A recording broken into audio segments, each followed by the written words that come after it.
Ram Mohan Roy, a learned man from Bengal, understood what was wrong with the country.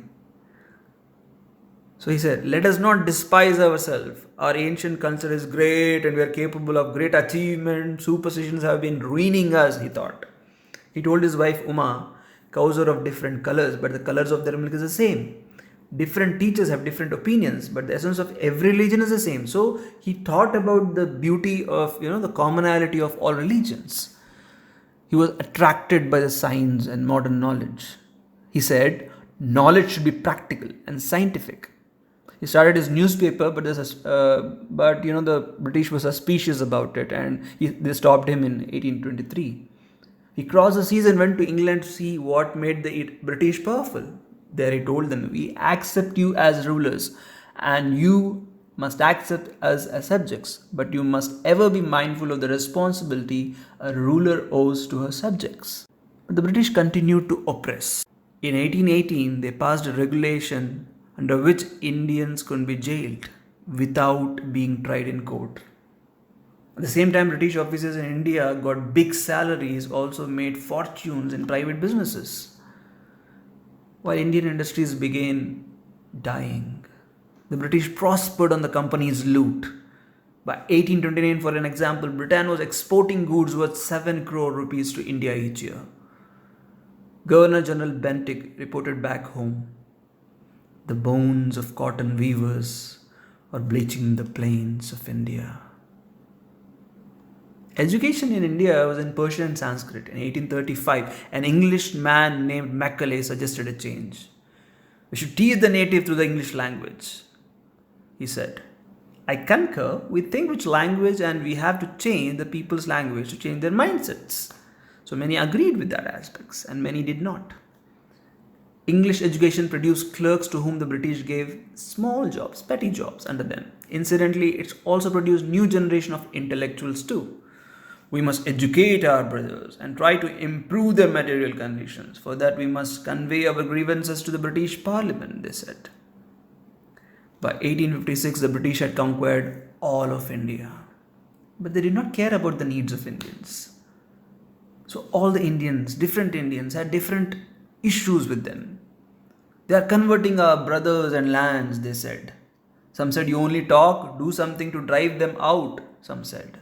Our kings have become puppets and we have lost our jobs and families, some others said. Taxes continued to ruin the peasants in Bengal. For example, the Santals who had lost their land under new land rules became desperate. And in 1855, they rose in rebellion and massacred Europeans and their supporters alike. Discontent was also brewing among the Indian sepoys in the East India Company's army. The white soldiers get huge pay mansions to live. And servants, what do they get? While we get appearance and slow promotions. The Angrez asked us to cross the sea, which is against our religion. Who is a topiwala to abolish our age-old customs? Some said. We must drive out the Angrez, the others said. Sepoy Mangal Pandey attacked the adjutant officer of his regiment and was executed by hanging. Thousands of sepoys revolted against this, but they were stripped of their uniforms, humiliated, and put in irons. Few Englishmen cared to understand Indian customs or the people's minds. This also made much room for rumors. Oh, proud Brahmins and Muslim soldiers, do you know that the grease on the bullet you have to bite made from the fat of cows and pigs? What? The white man has deceived us. Soon chapatis were sent from villages to village to tell people that the emperor would want their services, a secret call to take the arms and rise in revolts against the Firangi. Yes, all my village men will be ready. People agreed to it. Similarly, lotus flowers were circulated among Indian sepoys. Death to the foreigner. The masses gave all help and shelter to these patriotic sepoys and peasants. In 1857, there was a violent outbreak in Meerut. The sepoys marched to Delhi. Long live our Emperor Bahadur Shah. The rebellion spread wider.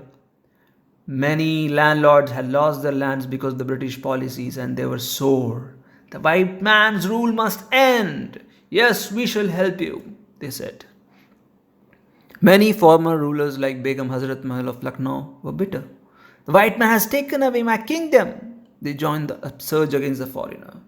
Popular leader like Maulvi Ahmadullah of Faizabad told the people, "Rise, brother, rise! The Angrez is ruining our land." The people rose everywhere in Bareilly, Kanpur, and Allahabad. Azimullah Khan told Tantya Tope, "We should have Peshwa Nana Sahib as our leader in the war of independence." 80-year-old Kuan Singh of Bihar received a bullet in his wrist. "Mother Ganga, this is my last offering to you," he said.